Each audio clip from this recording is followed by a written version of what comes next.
I stood there in my kitchen, gripping the cursed book, its blank pages staring back at me like an accusation. Emily's body lay crumpled at my feet, her lifeless eyes open, and the pool of blood was slowly spreading across the floor. My best friend. Gone. And the blood was on my hands, literally. My fingers were trembling, slick with red. I couldn't breathe. I couldn't think. This wasn't supposed to happen, but it did, just like the book said it would. How much of this was me? How much was the book? It all started a few months ago. I was wandering around town, not really looking for anything. I'd lived here all my life, so I knew the streets like the back of my hand. Or at least, I thought I did. That's why it was so weird when I stumbled on this little bookstore, Whispers of the Past. I could have sworn it had never been there before. It was hidden in the shadow of an old brick building, the kind of place you'd miss unless you were looking for it. I wasn't. But something about it pulled me in. I don't know what. Maybe it was the dusty windows, or the strange, almost ancient feel to it. Inside, the shop was dimly lit, crammed with old books, antiques, and strange knickknacks. It felt out of time, as if it belonged to another era. I browsed aimlessly, touching the spines of books that seemed like they hadn't been touched in decades. Then, I saw it. An old, leather-bound book. No title, no markings. Just sitting there, waiting for me. I picked it up, the leather soft and worn in my hands. When I opened it, my stomach dropped. My name was on the first page. Sarah Whitman's story. I laughed at first. I mean, come on. What were the chances? I figured it was some kind of novelty book, like one of those customized ones you can order online. But there was something different. It didn't feel right. I should have left it there, walked out. But instead I bought it, brought it home. That's when things started to unravel. At first it seemed harmless. The book recounted mundane events from my life, stuff that had already happened. Brushing my teeth, the awkward conversation with Rob, my boss, at work. It was weird, sure, but I shrugged it off. Maybe I'd written those things down somewhere and forgotten about it. Maybe I was just being paranoid. But then it started predicting things. I was on my lunch break at work when I decided to check the book again. It mentioned Jessica, my clumsy coworker, spilling coffee on me at exactly 3:01 p.m. I chuckled, thinking, yeah, right. But when 3:01 hit, Jessica tripped, her coffee cup tipping over, and before I could react, I was drenched in hot liquid. It happened just like the book said it would. That's when the pit in my stomach started growing. I wanted to believe it was just a coincidence. I mean, things like that happen, right? But the more I read, the more I realized it wasn't just predicting. It was controlling. Every interaction, every conversation, even the argument I had with Tom, my boyfriend, played out word for word from the book's pages.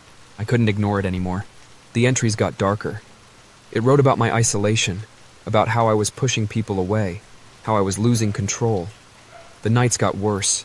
I'd wake up in a cold sweat, heart pounding. The nightmares were relentless, and the book was always there, taunting me.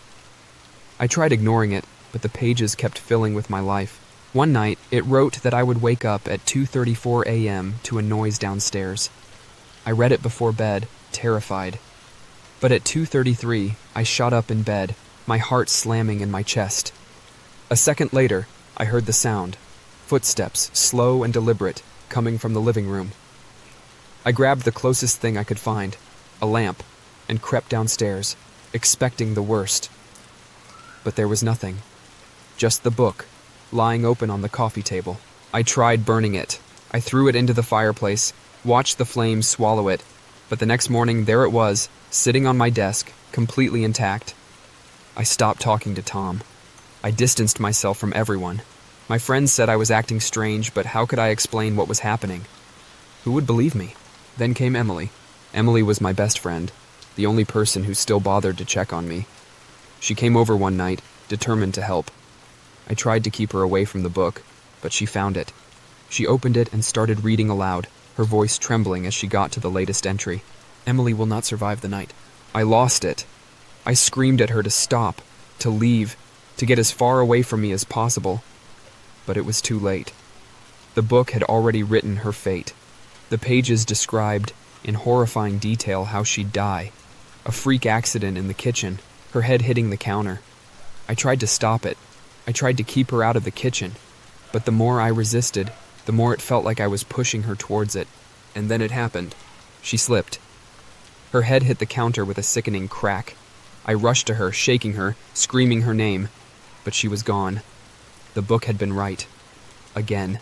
Now, I stand here, staring at the blank pages. It's over. The book is done with me. But I'm left with the aftermath. With Emily's blood on my hands and the haunting question, was it the book, or was it me all along? Or, I sat there for hours, staring at the book, trying to make sense of it all. The reality of what had just happened, that I had caused Emily's death, was sinking in, slowly, like poison creeping through my veins. But it wasn't just the book. It was me. The book wasn't some supernatural force predicting the future. It was just a mirror. A twisted reflection of my own mind. Piece by piece, it had shown me the truth. I was the one making everything happen. I kept thinking about the small moments where I could have done something different. Maybe I shouldn't have bought the book. Maybe I should have left town when things started getting weird. Maybe I could have warned Emily better, kept her away. But no matter what I did, it felt like I was locked into a path I couldn't escape. Every time I read the book, it was as if my fate had already been written, and all I could do was follow along.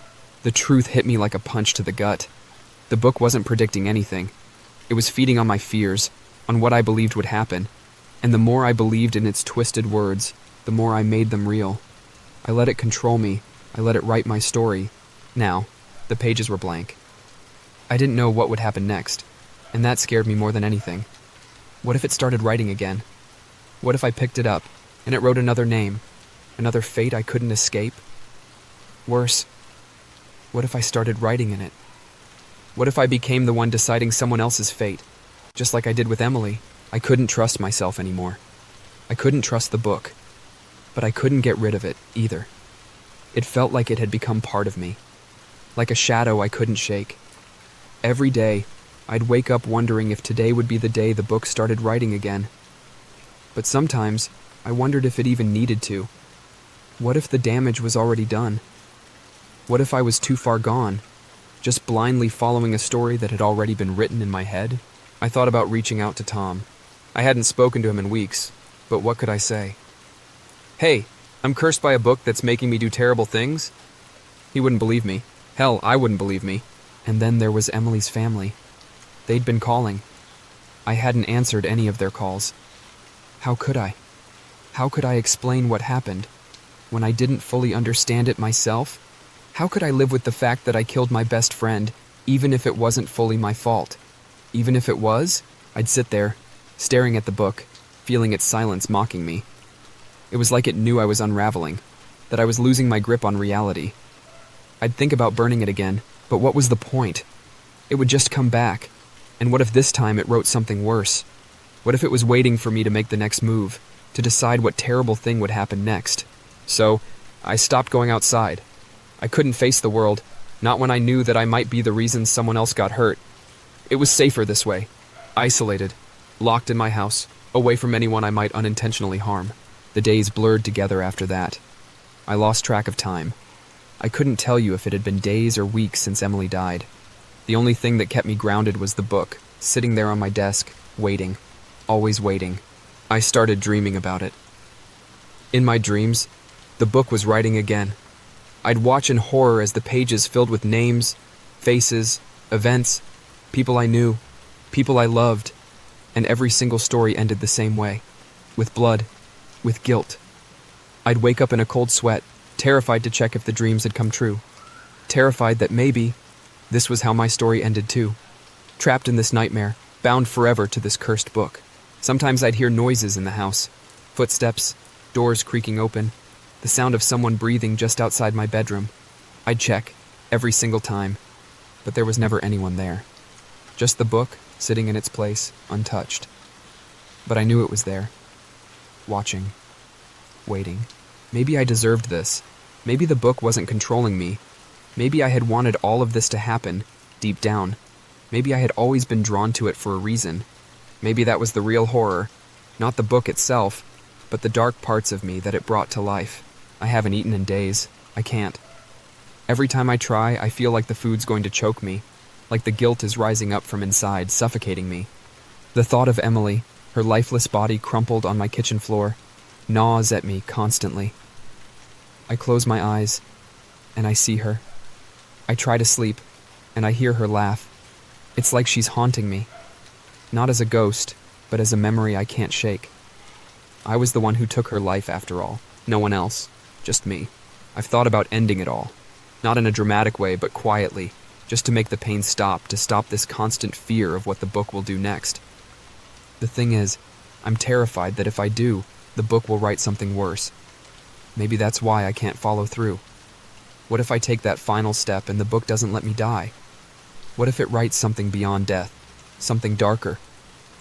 That thought keeps me rooted here, in this never-ending limbo. Earlier today, I caught myself staring at one of the book's blank pages. For a moment, I thought maybe, just maybe, I could write my own story now. Maybe if I picked up a pen and wrote something different, I could change things. But what if I write something I can't take back? What if I write the wrong thing, and it leads to something even worse? My mind spirals down that hole every time I consider it, so I just don't. Every day I think about Emily, about how she trusted me, how she never saw any of this coming. I can't stop replaying that night over and over in my head, like some sick loop I can't escape. Her laugh, her smile, the way she called me Sarbear to tease me. I think about how it all disappeared the second her head hit the counter. I took that from her. I didn't protect her. I let her down in the worst possible way. In moments of desperation, I've started talking to the book. Like it's a person. Like maybe it'll talk back. I'll sit there, staring at the empty pages, and ask, why? Why did you make me do this? I wait, hoping for some kind of answer, but the book stays silent. No words, no whispers, nothing. I think I'm losing my mind. Actually, I know I am. Because the more I think about it, the more I realize the book isn't the enemy. It never was. It's me. I've been the villain of this story all along. I was the one who let it happen. The book didn't push me into anything. It just reflected the darkness that was already inside me. I didn't want to see it before, but now I can't unsee it. I'm the one who let this nightmare unfold. At some point, the terror, the guilt, it's all starting to fade. Not in a good way. It's like my mind is finally accepting what I've done. Like the horror of it is too much for my brain to process anymore. I'm starting to feel numb. I don't even know if that's better or worse than the constant fear I've been living in.